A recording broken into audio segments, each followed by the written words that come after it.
नमस्कार. आज मोठ्या संख्येने जमलेल्या देवाभाऊच्या लाडक्या बहिणींनो आणि माझ्या भावांनो, आजची ही सभा ही या अंबरनाथ नगरपालिकेच्या परिवर्तनाची नांदी आहे. हे आज मला इथं आवर्जून सांगायचंय. थोड्याच वेळात आपण ज्यांना ऐकण्यासाठी या ठिकाणी जमलोय, ज्यांनी खऱ्या अर्थाने महिला सक्षमीकरण काय असतं, महिला सशक्तीकरण काय असतं हे दाखवून दिलं, ते देवाभाऊ येणार आहेत. माझं भाषण चालू असेल, देवाभाऊ आल्यावर मी म्हणेन, लाडक्या बहिणींचा लाडका भाऊ. एवढासाच आवाज, लाडक्या देवाभाऊसाठी एवढाच आवाज का? जोरात आवाज आला पाहिजे. आणि माझ्या भावांना पण विनंती करते, जसा देवाभाऊ आमचा लाडका आहे, तसे तुम्ही सुद्धा आमच्या देवाभाऊचे लाडके भाऊ आहात. आज दुपारपासून मी अंबरनाथ मध्ये फिरतीये. याच्या आधी पण मी एकदा येऊन गेले. आज मला अतिशय चांगल्या पद्धतीचं वातावरण हे त्या ठिकाणी दिसलं. लोक फार सकारात्मक आहेत. लोक वाट पाहत आहेत की 20 तारीख कधी येईल आणि आम्ही कमळाचं बटन कधी दाबू. अतिशय चांगलं असं सकारात्मक वातावरण आहे. आज मी माझ्या लाडक्या बहिणींसाठी खास आली आहे. माझ्या लाडक्या बहिणींनो आणि माझ्या भावांनो सुद्धा, आपल्यावरती सगळ्यात आधी जर कोणी उपकार केले असतील तर त्यांचं नाव महामानव डॉक्टर बाबासाहेब आंबेडकर आहे. त्यांना विसरू नका ग, विसरू नका. कारण आज बाबासाहेब नसते तर चित्रा वाघ पण आमदार नसती आणि तेजश्री करंजुले सुद्धा नगराध्यक्ष पदाची उमेदवार नसती. त्या महामानवाने आपल्यातली ताकद ओळखली. ही 50% मातृशक्ती यांना मुख्य प्रवाहात आणलं पाहिजे असा विचार करणारे महामानव डॉक्टर बाबासाहेब आंबेडकरांसाठी एकदा जोरदार टाळ्या होऊन जाऊ द्या. आणि मग महिला मुख्य प्रवाहात आल्या पाहिजे हा त्यांचा विचार. त्याच्यानंतर आपण मतदान करत राहिलो, मंत्री प्रधानमंत्री निवडत राहिलो, पण या 50% महिलांच्या आयुष्यात काही बदल घडला नाही. 2014ला जेव्हा मोदीजी प्रधानमंत्री झाले तेव्हा त्यांनी बघितलं की या देशाची माझी ताई, माझी आई, हिला टॉयलेट नाहीये. थोडस मागे जा भूतकाळात, कुठे जायचो आपण? लोटे घेऊन रस्त्यावर जायचो, अंधारात जायचो. गाड्या आल्या की उभे राहून, गाड्या गेल्या की खाली बसा, हे सगळ्यांनी केलं. माझ्या भावांना मला सांगायचंय, अरे घरातली इज्जत घरातली महिला असते. तुमच्या घरातली इज्जत ही फक्त तुमच्या घराची नाही, या देशाची इज्जत आहे असं समजणारे पहिले प्रधानमंत्री, त्यांचं नाव नरेंद्र मोदी आहे. माझ्या भावांनो आणि बहिणींनो, 2014ला जेव्हा प्रधानमंत्री झाले त्यावेळेला सगळ्यात पहिलं काम काय केलं तर त्या ठिकाणी शौचालय बांधली. आज आमच्या लेकी सुना रस्त्यावर जात नाहीत, टॉयलेट मध्ये जातात, जे या देशातल्या गावात आणि खेड्यात मोदीजींनी बांधले. आणि नरेंद्र दादा टॉयलेटला नाव काय दिलंय? नाव दिलंय नाना, इज्जत घर.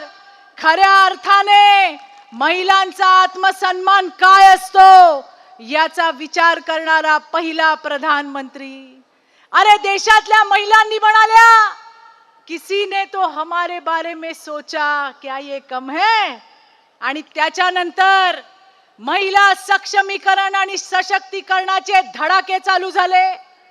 अरे 100% योजनांमधल्या 35% योजना या फक्त या देशातल्या मातृशक्तीसाठी आहे, मातृशक्तीसाठी. एकदा जोरदार टाळ्या आपल्या नरेंद्रजी मोदींसाठी व्हायला पाहिजे. अरे देश का नेता कैसा हो.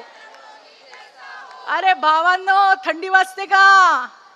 अरे देश का नेता कैसा हो. आता कसं? आणि म्हणून मोदीजींनी महिलांना सशक्त आणि सक्षम करायचं काम केलं. मला तुम्हाला सगळ्यांना सांगायचंय, मोबाईल आहेत ना सगळ्यांकडे? अगं आहेत का? अरे भावांनो, आहेत का? त्याच्यात एक नंबर सेव्ह करा. नंबर आहे 112. कुठला नंबर? अगं कुठला नंबर? मागच्या कुठला नंबर? आणि मधल्या आणि पुढल्या. आणि भावांनो रे, तुमच्यासाठी आहे. कुठेही अडचणीत असाल, आपल्याला वाटतं माझ्या जीवाला धोका आहे, अंबरनाथला असाल, बदलापूरला असाल, कल्याणला असाल, ठाण्याला असाल, मुंबईला असाल, नागपूरला असाल, दिल्लीला असाल, कुठेही असा, एकच नंबर दाबायचा. नंबर 112 नंबर तुमच्या आणि माझ्यासाठी, या देशातल्या मातृशक्तीसाठी मोदीजींनी काढलाय, आपल्या देवा भाऊने काढलाय. भावांनो, घरी जाऊन आमच्या वहिनीच्या मोबाईल मध्ये सेव्ह करा, आमच्या भाच्यांच्या भाचींच्या सगळ्यांच्या मोबाईल मध्ये सेव्ह करा. आता तुम्हाला गंमत सांगते, रात्री अपरात्री फोन येतात. नंदू, फोन काय येतात? नवऱ्याने मारलंय, मला मारलं, पोरांना मारलं आणि रुचिता घराच्या बाहेर काढलं. नवरा म्हणतो निघ माझ्या घरातून बाहेर. मग ती बिचारी फोन करते. आम्ही तिलाही तेच सांगतो जे तुम्हाला सांगितलं. कुठला नंबर डायल कर? 112 नंबर डायल कर. काही मिनिटात त्या ठिकाणी पोलीस येतात, आपल्या बहिणीला मदत मिळते. आम्ही पोलिसांनाही सांगतो, आमच्या दाजीला जरा सरळ करा आणि आमच्या बहिणीला आणि आमच्या भाच्यांना घरात घ्या. आणि मग त्या ठिकाणी आता मोदीजींनी घरं जी आहेत ती दादाच्या नाही, वहिनीच्या नावावर होणार आहे, तुमच्या नावावर. आणि मग जेव्हा नवरा येईल, आमचा दाजी येईल, आणि जर आपल्याला म्हणाला तर काय करायचं? त्यामुळे याच्यातला गमतीचा भाग जाऊ द्या. आपले लाडके देवा भाऊ हे या ठिकाणी पोचलेले आहेत. देवा भाऊंमध्ये आणि तुमच्यामध्ये मी फार वेळ घेणार नाही, पण देवा भाऊला त्यांच्या लाडक्या बहिणीचा किती जोर आहे, राज्यातल्या बहिणी किती मजबूत झाल्या देवा भाऊ, हे मला तुम्हाला 5 मिनिटात सांगायचंय.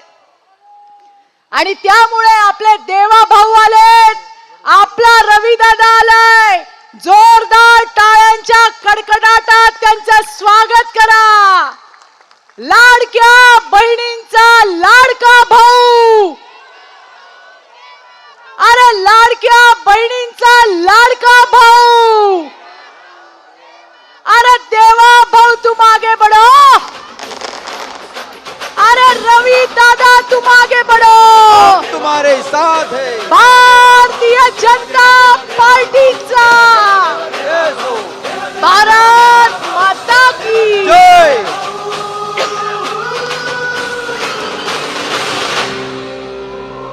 देवा भाऊ, मी फक्त 5च मिनिट घेणार आहे, फक्त 5 मिनिट. माझं भाषण चालू आहे, पण मी म्हटलं देवा भाऊ आल्यानंतर कथोरे साहेब 5 मिनिट बोलायला मिळालं पाहिजे. का मिळालं पाहिजे? कारण आमच्या या लाडक्या देवा भाऊने या राज्यातल्या बहिणींना जो सन्मान दिलाय त्याच्याबद्दल बोलणं गरजेचं आहे. देवा भाऊ, लोक म्हणतात रवी दादा आम्हाला मतदान नाही केलं तर लाडकी बहीण योजना बंद करू. मला तुम्हाला सगळ्यांना आपल्या देवा भाऊच्या समोर सांगायचंय, जोपर्यंत आपला देवा भाऊ आहे आपली योजना बंद होऊ शकत नाही. ठिकाणी सांगायचंय, देवा भाऊ लाडक्या बहिणीने तुम्ही आम्हाला फक्त आर्थिक सक्षम नाही केलं, आजकाल लाडक्या बहिणी फॉर्मात आहेत ना ग. आधी नवऱ्याने 100 रुपये दिले तर दिवसातून 3 वेळा हिशोब मागायचे. नाईक साहेब काय केलं पैशाचं, काय केलं पैशाचं? आणि आम्ही आपल्या हिशोब देत राहायचो 100 रुपयात काय काय केलं. आता रवी दादा महिन्याच्या शेवटी नवरा विचारतोय काय खात्यात आहेत का ग तुझ्या. ही परिस्थिती बदलली देवा भाऊ. मी मागेही म्हटलं 8-9 तारीख आली की आम्ही देवा भाऊच्या लाडक्या बहिणीचा मेसेज चेक करतो. तुला आला का ग, मला आला का ग. एवढंच नाही मैत्रिणींनो, 1500 रुपयात बंगला बांधला जात नाही, पण कधी माझी बहीण बँकेच्या शेजारी सुद्धा फरटत नव्हती. अरे कोण देईल आमच्या बँकेत खात्यामध्ये पैसे, 0 बॅलन्स वर आमचे अकाउंट नाना. पण आता दर महिन्याला आमचा देवा भाऊ आमच्यासाठी त्या ठिकाणी ओवाळणी टाकतो. दर महिन्याला लाडक्या बहिणींना सक्षम करायचं काम देवा भाऊच्या माध्यमातून होतं.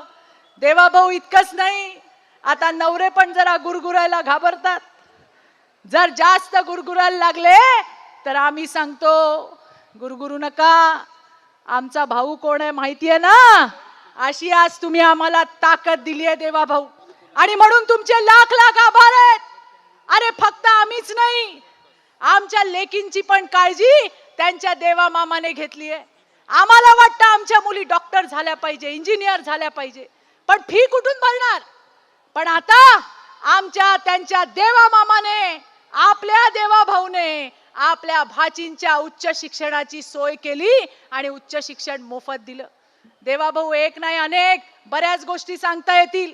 एवढंच सांगीन, आमचे नवरे बाहेर काही असतील पण घरातले मंत्री आम्ही आहोत. आम्हाला माहिती आहे आमच्या संसारासाठी चांगलं काय आणि वाईट काय. आमच्या सोबत उभी राहणारी भारतीय जनता पार्टी, आमच्या लेकरांच्या सोबत उभी राहणारी भारतीय जनता पार्टी, याच्या मागे या देशातली, या राज्यातली, या महाराष्ट्रातली सगळी मातृशक्ती आज तुमच्या मागे आणि भारतीय जनता पार्टीच्या मागे उभी आहे. मी देवा भाऊ मागेही आले होते. मी आज दुपारपासून फिरते. रवी दादा वातावरण खूप चांगलं आहे, लोक वाट बघतायत. 20 तारीख येते आणि आम्ही कमळाची बटणं दाबतो. मी फार काही बोलणार नाही. आपल्या देवा भाऊला टीका टिप्पणी फार आवडत नाही, पण मी जाता जाता एवढं नक्की सांगेन की तेजश्री करंजुले सारखी एक अतिशय हुशार तरुण, अशी एक सुंदर आपला एक चेहरा, एक हुशार महिलेचा चेहरा हा अंबरनाथ मध्ये नगराध्यक्ष पदासाठी आलाय. ज्याला तुमचे प्रश्न कळतात, या शहराला सुशासन देण्यासाठी त्या ठिकाणी तेजश्री आणि तिच्या बरोबरचे सगळे भारतीय जनता पार्टीचे नगरसेवक कटिबद्ध आहेत. मला एवढंच सांगायचंय, निवडणुकीच्या प्रक्रियेमध्ये जनता जनार्दनाकडे मत मागताना बंदुकीच्या गोळीच्या जोरावर नाही, विकास आणि विश्वासाच्या जोरावर मागितलं पाहिजे. त्याच्या सोबत जनता उभी राहते. आणि म्हणून मला विश्वास आहे की या 20 तारखेला रेकॉर्ड ब्रेक असं मतदान हे त्या ठिकाणी कमळ आणि भारतीय जनता पार्टीला होणार आहे. मी फार बोलणार नाही, देवा भाऊ आलेत. एवढंच जाताना सांगीन, देवा भाऊ, रवी दादा, 21 तारखेला घासून बिसून नाही, ठासून आम्ही येणार आहोत. अरे कोण म्हणतं येणार नाही? अरे कोण म्हणतं येणार नाही?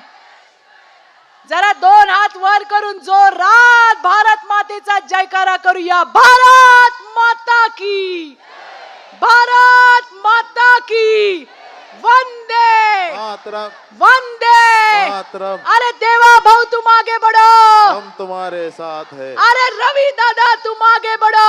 हम तुम्हारे साथ है. भारतीय जनता पार्टीचा विजय असो. धन्यवाद. जय हिंद, जय महाराष्ट्र.